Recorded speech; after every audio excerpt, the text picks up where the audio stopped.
morning, church, and I welcome you today.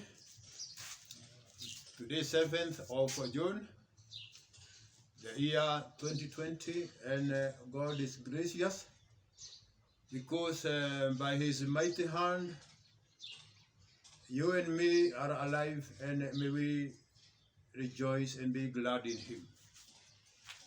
He has taken care of my life, and to me, He is a loving and faithful God. I thank you for the way you have continued to depend upon Him, even in these difficult days. I hear of encouraging testimonies of what God is doing in our lives. And I'm happy to say that even me and my family has taken care of us, and He will continue doing the same because He created us and we belong to Him. Hallelujah. And our God is loving, He is caring, He is faithful. On Sunday we learned few things about altars, and because we didn't complete the message of altars, let today please read, we can go to the Word of God, read a few scriptures that talk about altars. After reading the Word of God, then I'm going to pray, then we are going to share briefly concerning this topic of building altars in our lives. If you have your Bible, please, we can go to the book of Genesis. Genesis is the first book of the Bible, 12th chapter. Let's read a few verses from the book, from verses 6 to 9. And after reading them, God will bless us. Welcome. Genesis 12, verses 6 to 9. Verse number 6 says, Abram passed through the land to the place at Shechem, to the oak of Moreh. At that time, the Canaanites were in the land. Then the Lord appeared to Abram and said, to your offspring I gave this land. So he built there an altar to the Lord, who had appeared to him. From there, he moved to the hill country on the east of Bethel and pitched his tent, with Bethel on the west and Ai on the east.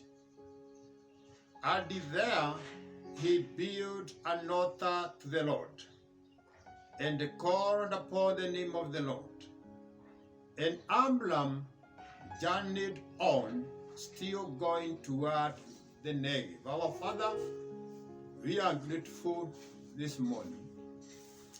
We thank you for giving us another opportunity that we can hear your message. It is not because of our goodness or anything, but it is because of your grace and love that you have given us this Sunday to hear your word. And now may the power of your Spirit work in us. Let the same Spirit be in anyone hearing from me today. Be with us, and we pray this in Jesus' powerful name. You can say amen wherever you are. Hallelujah. Here we see a scenario where our ancestor Abraham was called by God, and he used to build altars. Alikuwa mtu wa kutengeneza madhabahu. Pahali pale alikuwa akienda, huyu mtumishi wa Mungu alikuwa mtu wa madhabahu. Kwanza ni lazima tujue baba yake Abraham alikuwa anaitwa Tera, na pahali pale walikuwa wanaishi a city called Ur walikuwa wanaabudu miungu, na hiyo miungu ilikuwa inaabudiwa na kutengenezewa madhabahu. Sasa wakati waliitwa, ukisoma Biblia sana utaona waliitwa waende pahali pale, Mungu ataonyesha. Abraham alikuwa anaogelezwa na Roho Mtakatifu, alikuwa akijua sauti ya Mungu, alisikia ndani, na ndio sababu alitoka pahali pale na akaenda safari, akaanza kuenda. Haleluya! Na wakati alitii Mungu kutoka mji wa walienda wakakaa sete inaitwa Haran na baba yake. Haikuwa mapenzi ya Mungu Abraham kukaa huko Haran. Hata sisi saa ingine tunagukaga mtihani, Mungu anakwambia kitu lakini hausikizi vizuri. Abraham walienda Haran, hawakuenda Canaan as Mungu alikuwa anataka. Huko Haran wakati walikaa kwa muda, maandiko haisemi walikaa for how long, lakini baba yake akaaga. Still sauti ya Mungu na Roho Mtakatifu ikaendelea kuongea na huyu mzee, kumwambia enda pahali pale nitakuonyesha. Na maandiko ikasema yeye alienda.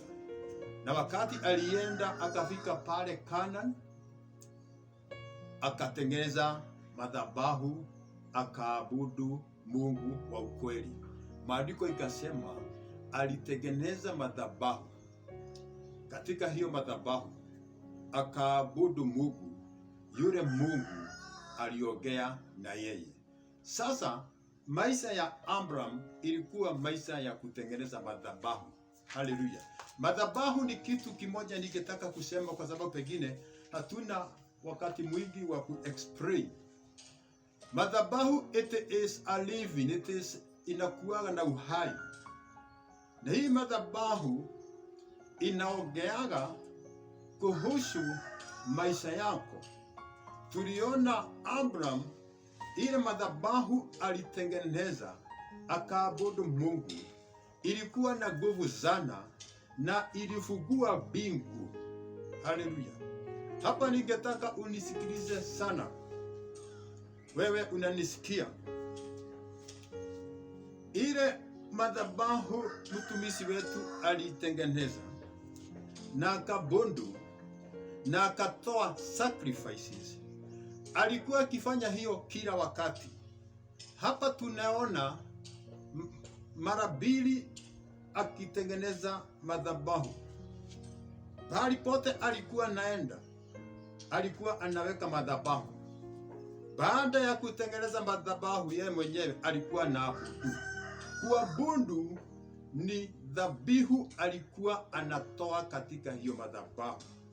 Sasa ningetaka ujue msikilizaji, siku ya leo, maisha yako ni lazima iwe imetengenezwa na madhabahu. Haleluya! Na Mungu ili akununue, ili wewe na mimi tuwe mtoto wa Mungu, Baba yetu wa mbinguni ni lazima angeweka madhabahu. Yesu Kristo alikuwa the lamb, the living lamb.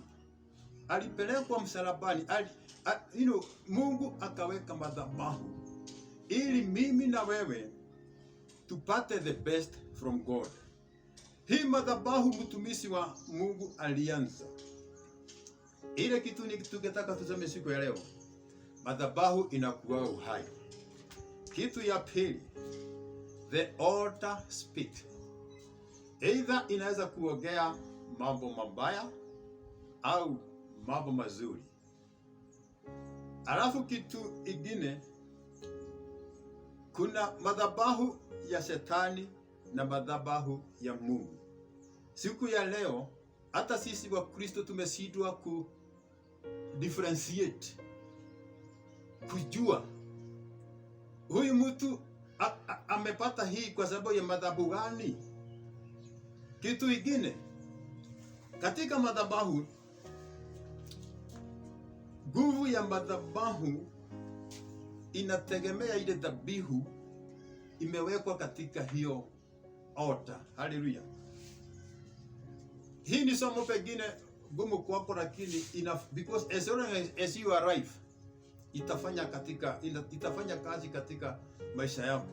Saa ingine tunaona watu wakiwa na masinda na baraka, lakini hatujui what happened.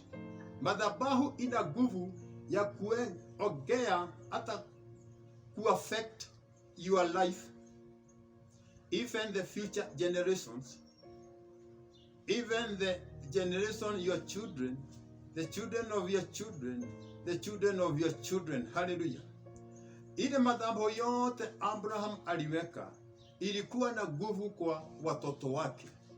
Ali sacrifice dhabihu na Mungu akapokea. Hizo sacrifices aliwekwa kwa madhabahu ilifanya hata mtoto wake Isaac wakati alizaliwa alikuta nyumba ikiwa na baraka, na hii baraka haikuja kwa sababu Isaac alikuwa mzuri sana, lakini madhabahu ile baba yake aliweka ilikuwa inaongea baraka za Mungu katika maisha ya Isaac. Haleluya.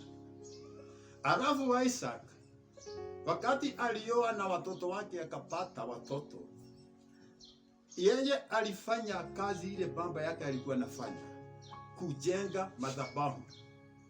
Hiyo madhabahu ikaleta baraka hata kwa Jacob, hata kwa Esau. Maandiko inasema, tunaona katika hata watoto wa Jacob wenyewe na Esau walibarikiwa katika hiyo madhabahu. Nataka kusema inaongeaga ukweli. Kuna watu wako na malaana hata siku ya leo kwa sababu their grandparents walitoa madhabahu kwa Shetani, madhabahu wakajijia, wakasacrifice to evil spirits, na ikawa affect sana, na hiyo ni kitu inaongeaga mpaka the fourth generations. Lakini sisi tuna bahati kwa sababu hata kama wewe ulizaliwa na uzao na ancestors wako waliabudu, waliweka madhabahu mabaya, kupitia nguvu ya madhabahu ya Yesu Kristo unaweza kukombolewa, umeondolewa katika hiyo maraana, na ile kitu inaweza tu kukuokoa kutokana na malaana na masida hizo ni nguvu ya madhabahu ya msalaba. Praise the name of Jesus Christ. Sasa kazi yetu sisi wa Kristo siku ya leo, kila kitu, ukitaka successful life, ukitaka baraka hii tufuate, inua madhabahu ya msalaba wa Yesu Kristo katika maisha yako kila siku. Hata hii wakati wa corona epidemic, raise the altar, jenga madhabahu katika maisha yako, kwa sababu madhabahu ni your connection between you and the spirit world. You are physical, God is spirit. Your connection there ndiye nahubiri kuhusu the altar, the power of that altar. Now, that power, it is empowered by the many sacrifices that you go to, you offer. Nguvu ya madhabahu kila wakati inakuja na ile dhabihu.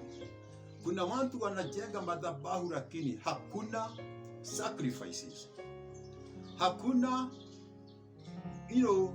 hakuna dhabihu ya wewe mwenyewe ugalimike. Abraham tunaona dhabihu ile alikuwa natoa kila wakati. Siku hiyo hakukuwa na pesa na nini, lakini alikuwa na wanyama. Hebu nikuambie, alikuwa naenda huko nyumbani anatoa ile the best. Na hiyo tunaona wakati moja alikuwa amewabiwa na Mungu. aende atoe mtoto wake sacrifices huko Mount Moria, na maandiko ikasema ye mwenyewe kwa sababu ya obedience alienda, lakini mtoto wake Isaac akamuuliza, baba, kwa sababu tunaenda kutoa dhabihu hapa, naona una kisu, una moto, lakini wapi kondoo? Haleluya! Hiyo ni kumaanisha huyu kijana alikuwa ameona baba yake akitoa mbuzi kila wakati.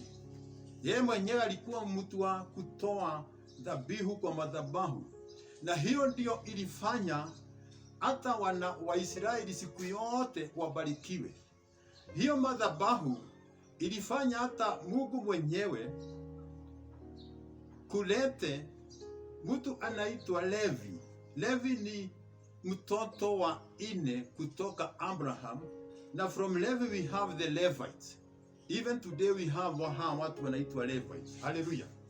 So kitu hii ingine ningetaka kukuambia, kuna madhabahu mara mingi.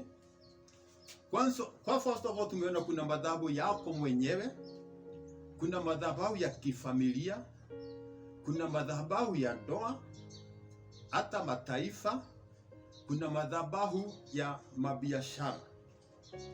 Madhabahu ya kibinafsi, hiyo inalete baraka kibinafsi. Ni wewe mwenyewe ujue utaweka madhabahu namna gani, kitu gani utaweka in your personal life. Praise the name of Jesus. Kuna madhabahu ya kifamilia yako, hiyo unaambia Mungu tu, hii nitatolea family. Hii family singetaka madhabahu ya shetani iogee, kwa sababu ile kitu ningetaka kukuambia asubuhi ya leo, madhabahu inaogea. The altar speaks.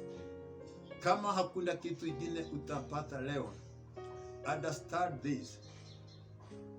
The altar is very much alive. It speak on your life.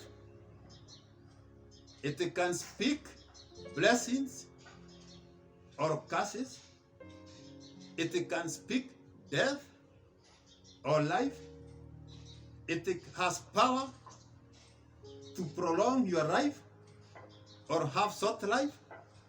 The altar has power to block the blessings even from above to you, depending on its own power.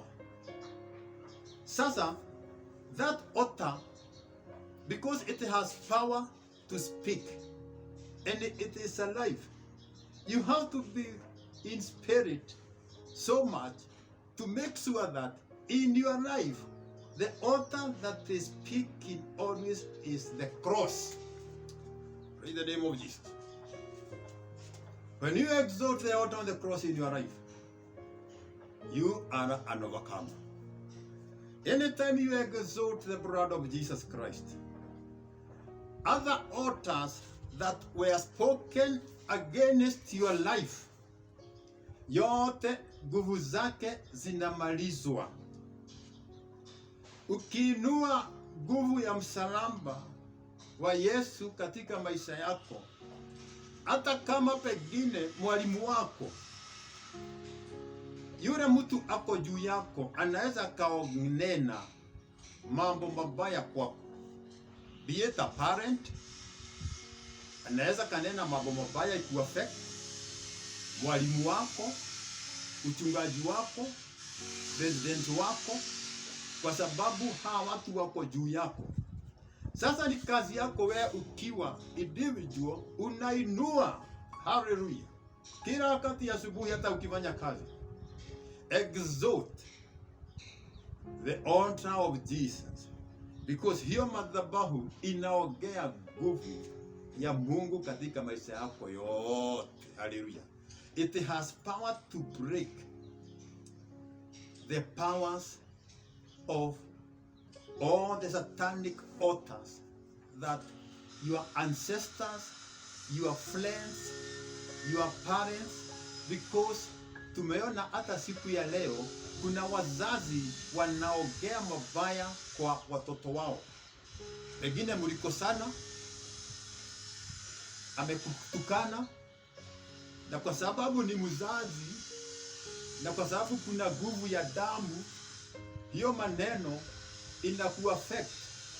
So ukiinua msalaba na damu ya Yesu Kristo inamaliza hizo nguvu zote. So kazi moja I want to tell you from today, exalt the altar of Jesus Christ in your life. For the altar of Jesus Christ to work in you, I have been preaching more about sacrifice that you are supposed to offer in that altar. Sacrifice of praise in that altar. Sacrifice of thanksgiving in that altar. Sacrifice of obedience in that altar. Sacrifice of recognizing who God is in that altar. That means that altar will be very powerful. Hii madhabahu ingine yote watu waliongea kuhusu wewe haitafanya kazi. Kitu ingine madhabahu inafanya, ukiinua, ukiwa mtu wa kuweka madhabahu kila wakati, baraka za Mungu zinakuja. Hebu nikwambie, unaweza kuwa na shida, corona iko, mvua iko, hauombi. Kuna wakati ingine inafika mtu hata kuomba huwezi. In the name of Jesus. Hata mimi mwenyewe naonaga kuna wakati imefika, nguvu hiyo haina, nini masinda fulani, lakini ile kitu inaniweka ni ile nguvu ya madhabahu. Unaweza kuwa umefuatwa na adui akuletee mambo yake mabaya kwa sababu tuko hapa ulimwenguni, lakini madhabahu inaongea mazuri. Ukilala usiku, kama madhabahu inaongea the protection from God, hautalala na sinda. Haleluya. Hautalala ukiwa na ndoto mbaya na uoga. Kuna watu siku hizi wako na uoga, wanateseka, hawajui kesho, wanalia kwa sababu hiyo madhabahu inaongea uoga. Kuna kitu madhabahu katika maisha yao ilitolewa na sababu ndio inaongea hata uoga hata katika maisha yao. Sasa wewe mwenyewe na mimi tuwe watu wa kutoa, kusacrifice, to exalt this altar of Jesus Christ in our lives, so that chochote kiliongewa vibaya. Kitu ingine ni familia. Hallelujah. Family is an altar. Exalt the altar of Jesus Christ in your family. Ni kitu gani umetoa kwa Mungu kuhusu your family? Ni dhabihu gani unatoleaga Mungu katika familia yako? Unaambia hii ni mbuzi nimekuletea Mungu, inanisimamia katika madhabahu hii ni ya familia. Kuna madhabahu ya kifamilia. Kuna madhabahu ya ndoa. Ndoa siku hizi ina shida sana kwa sababu watu walisahau ati ndoa is not a marriage, is a covenant, not covenant. Hakuna kitu inatolewa kupatia nguvu ya hiyo marriage. Sasa wakati adui anakuja kuishake, divorce imekuwa mingi, separation ni mingi, kwa sababu madhabahu ingine ikiongea inakuja kuvunja. Kuna madhabahu ya mataifa. Haleluya. Hiyo ni kazi yako wewe Mkristo unanisikiliza.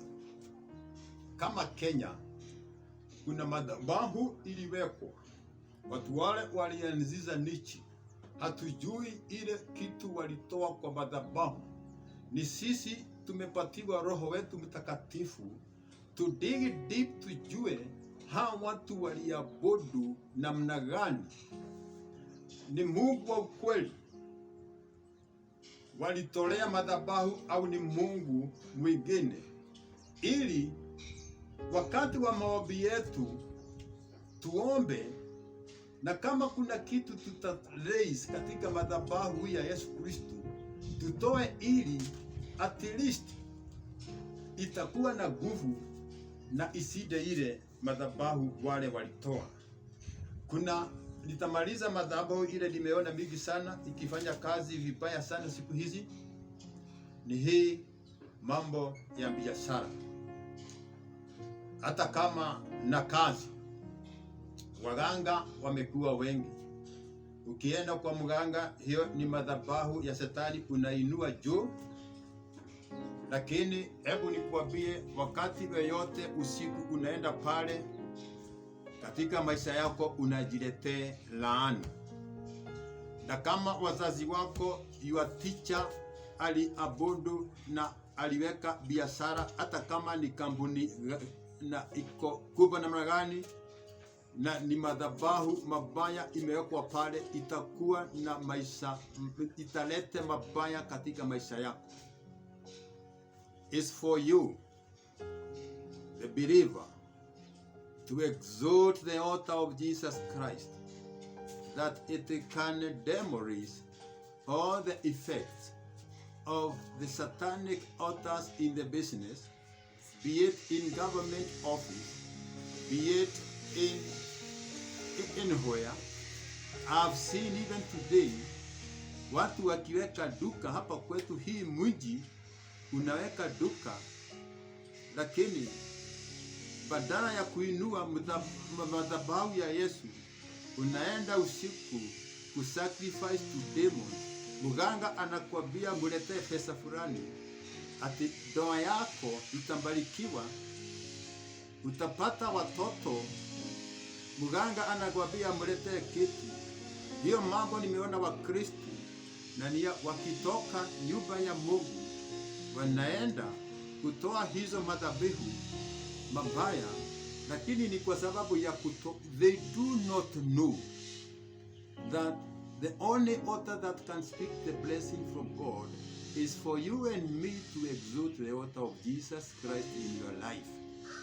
In the name of Jesus. Now, that is a very short message of raising altars in my life, in your life. Raise the altar in your family.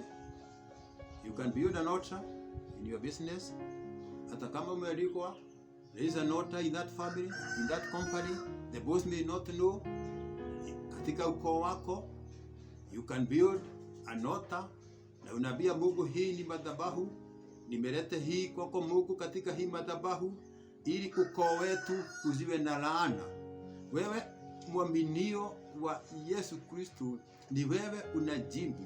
Hata hii shida ya ulimwengu, unaona kumekosana tu, tumekosa mtu wa kuinua madhabahu. At least Mungu afanye kitendo, tujue tutajiokoa namna gani kuhusu corona. But we believe because we are praying. We believe because we trust in the living God. Mungu atatengeneza njia, atatuokoa katika hii shida zote. Haleluya. Mimi nimeomba na Mungu ameendelea kunipatia nguvu, hata kama tuna sinda mingi sana, hata kufungua masanctuary tumeomba. Hata nasikia kuna sasa kuingia, tuwe tunaingia na kupimwa na vitu mingine, tunaweka mask on the face. But my sister, my brother, because hatukuubwa na Mungu tuwe tunaenda na mask.